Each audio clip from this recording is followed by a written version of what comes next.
veins, I've been driving this train. Years in this lane, there's no stopping this flame. Cause I came to the game and I changed it to play how I like, rearranged it to my own domain. Yeah, I got what it takes, made lots of mistakes, taking shots, skipping breaks, feeling lost, feeling great, popping off, singing straight, never stopped, never changed. All the squad here to play, and I've got something to say, yeah. I work hard each and every day, I get lost in the words I say. I don't push pause, no I push play. I won't stop till I make a change. I withdraw on the things I make. I turn flaws into flawless traits. I build tall, never capping space. I won't stop till I hear him say, oh, oh, la, la, la, la, la, la, la, la, la, la, la.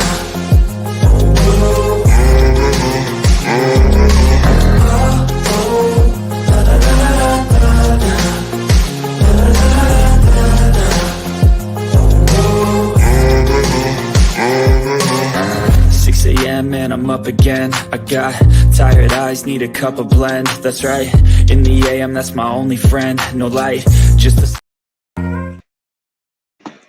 All right. So we are here. I want to thank everyone. This is Dr. Mfon Akpan, and I'm here to talk today about one thing. And it is ChatGPT. And when I first heard about ChatGPT, I thought, okay, this is interesting.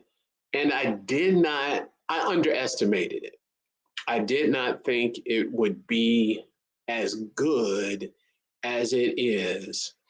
And I did not think that I would see something that is really a game changer. And what I mean by that is my lights went off with this the way it did when I first saw the Microsoft HoloLens. When I first saw the Microsoft HoloLens, I understood the power of the metaverse, the power of this technology, and how it is going to impact our daily lives and impact jobs. And because it impacts jobs, it's going to impact what I do as an academic, as someone who prepares students for jobs, particularly accounting students for the work world. So when I saw this, when I first heard about it, I underestimated it. When I went to the OpenAI website and started using ChatGPT, I was blown away, and it was amazing. And you can spend, you can spend hours on this thing and just really asking it to do things. And then you go down a rabbit hole of like, wow, this can do so much. And then you think about, well, I think about how this is going to not displace, it will displace jobs. However, I think it will lower. So there's going to be many professions where you're just not going to be able to make a living in the same way that you do right now. And you will not be able to charge the same amounts of money that you are charging right now. Definitely the one I think about are attorneys. Because I was talking to an attorney friend of mine who went on ChatGPT, had it to draw up a contract, and was very impressed with the contract it drew up. And immediately he thought, well, now all someone has to do is go to the AI and have it draw up a contract. However, so that means you won't pay him $2,000 or whatever to draw up a contract. Now, The downside is the errors. You'll still need someone to check it. So instead of paying my buddy $2,000 to write a contract, now you're going to pay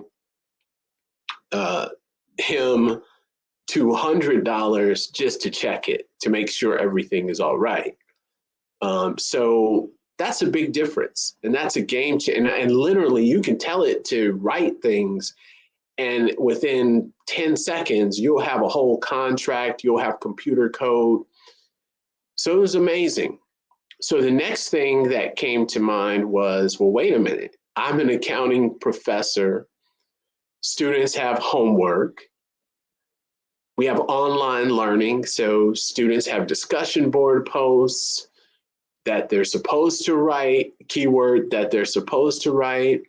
They have problems that they're supposed to work on. They have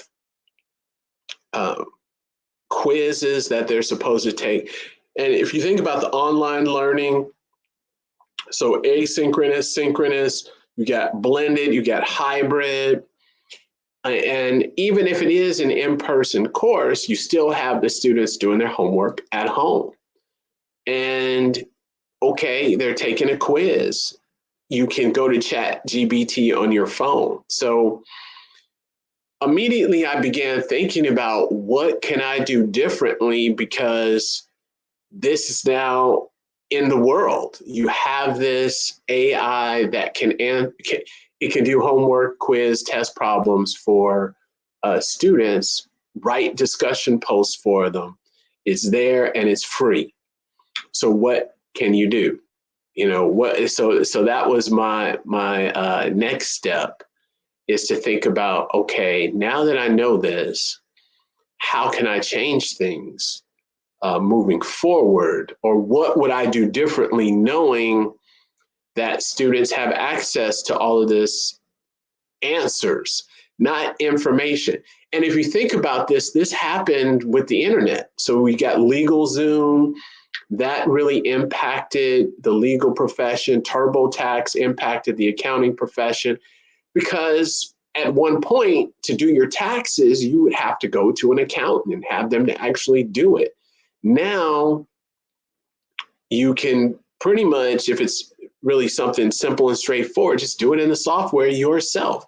And the software works through most of it.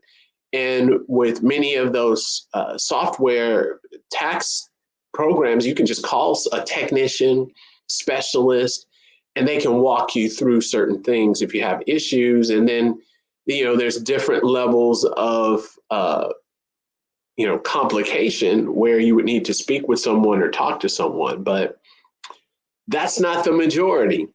So to move back to the homework problem, a colleague of mine, Dr. Scott Dell's, another accounting professor, shout out to Scott Dell. He did an experiment with ChatGPT, and he gave ChatGPT 10 homework problems to solve. So he just copy pasted the accounting homework problems in there, and it got some of them wrong. So that would mean that ChatGPT got about an 86% on the homework, so which is a B. And what does that mean? So why is that significant? Well, that means that a student doing that course doesn't have to read, doesn't have to do any of the homework, except for copying and pasting the problems into ChatGPT, getting the answers, and can get a B out of the course. Now you put in some more problems, which would represent an exam, and then ChatGPT got about half of them wrong. So you may be saying, well, if you can get a B on the homework and maybe fail the exam, you could possibly still pass the course. That was the first thing that came into mind. He was a little more optimistic about it because of the problems that were incorrect. Great. However, you've got to think about it. In my assessment, there's going to be so many scenarios that you have to think through. okay, you may have students that just say, I'm not going to study at all, and I'm going to use this AI to do everything. Huge risk.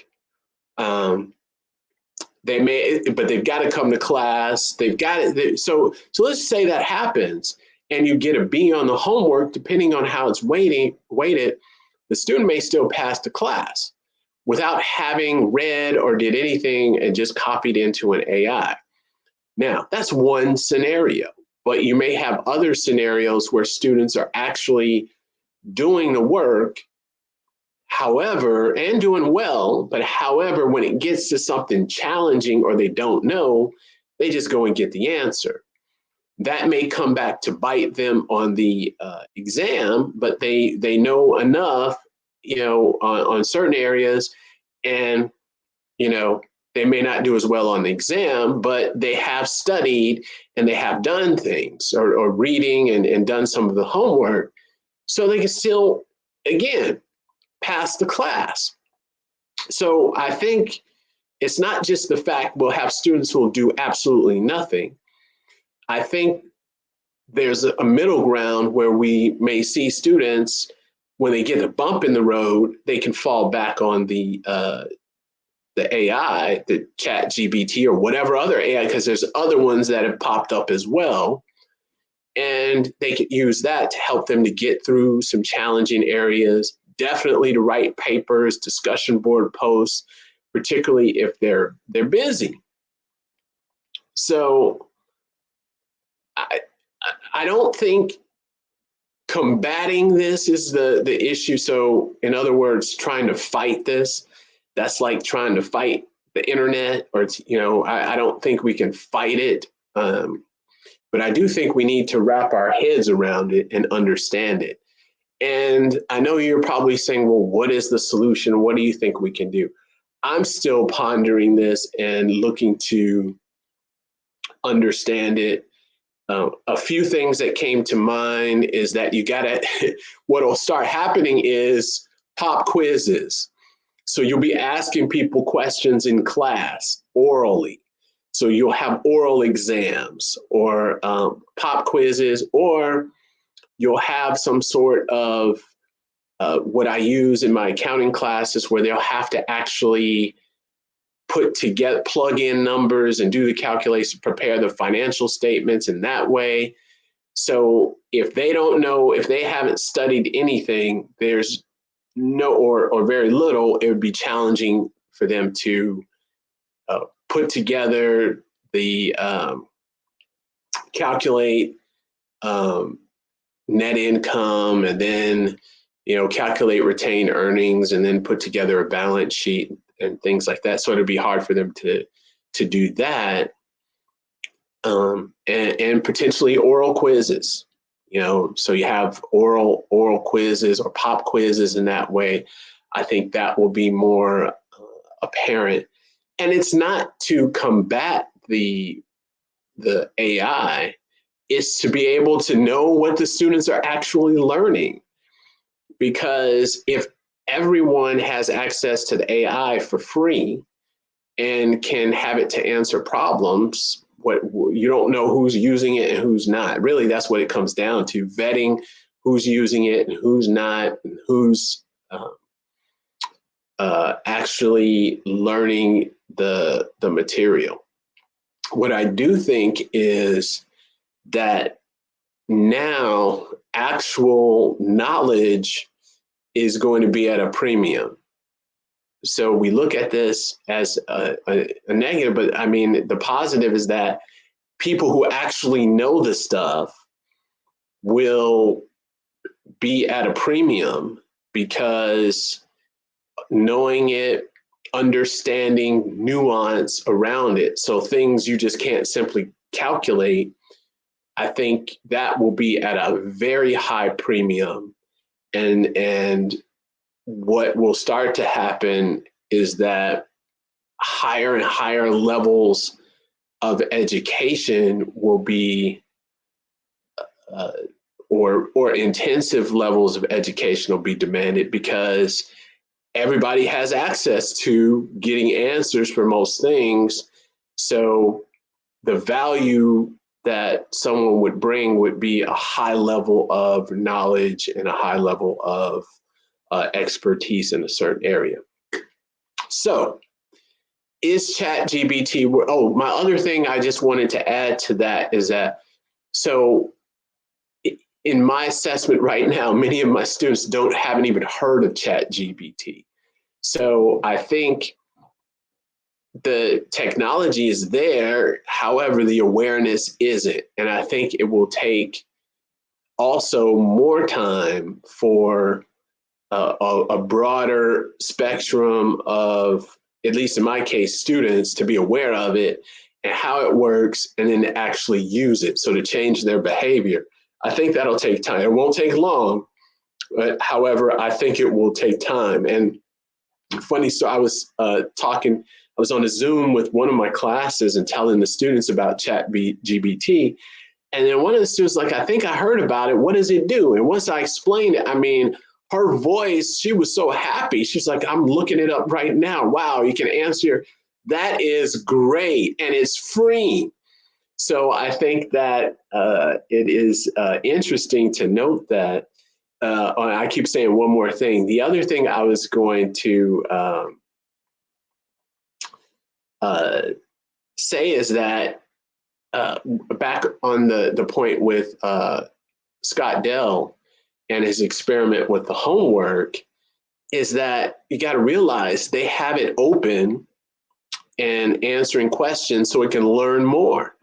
So, and I think they're spending about $8 million a day taking these questions and answering these questions. It's costing them about $8 million a day. However, it's getting better and it's learning more. So ChatGPT, what we see right now is the third iteration, if I'm not mistaken. So they already know that by the fourth iteration, it's going to be even better. So and who's to say, okay, it's not even been a month since this has been released. By next month, if you put in those same questions, it may get a 90%. And the month after that, 100%. So I think it is good to do that experimentation. However, I think it's better to just assume. So the way I operate, I assume it's going to give them 100%, because you can spend so much time on the different scenarios. And what if you put in a different set of questions? It might have got 100%. So I assume it will get 100% of them right. I also assume it's free, it's open. So I assume everyone's going to use it. However, so when I operate and I make my decisions and strategies moving forward, I assume it is just 100% penetration. So everyone's using it. And if I put in those questions, it'll get an A. So I assume that, and I move that way. Now, peeling back the onion, I do realize it's not, not everyone is using it or even heard of it, and it is not perfect. However, they're implementing this. It's being invested. It's backed by Microsoft. They're not investing in this to make it worse. So they're investing and working to improve it to make it better.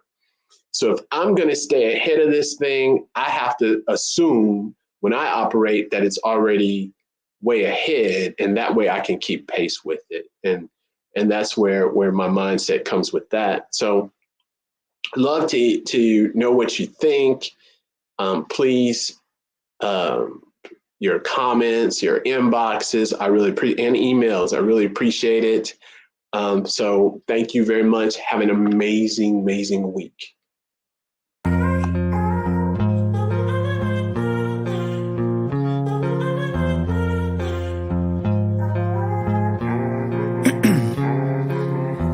In my veins, I've been driving this train, years in this lane, there's no stopping this flame, cause I came to the game and I changed it to play how I like, rearranged it to my own domain. Yeah, I got what it takes, made lots of mistakes, taking shots, skipping breaks, feeling lost, feeling great, popping off, singing straight, never stopped, never changed, all the squad here to play, and I've got something to say, yeah. I work hard each and every day, I get lost in the words I say, I don't push pause, no I push play.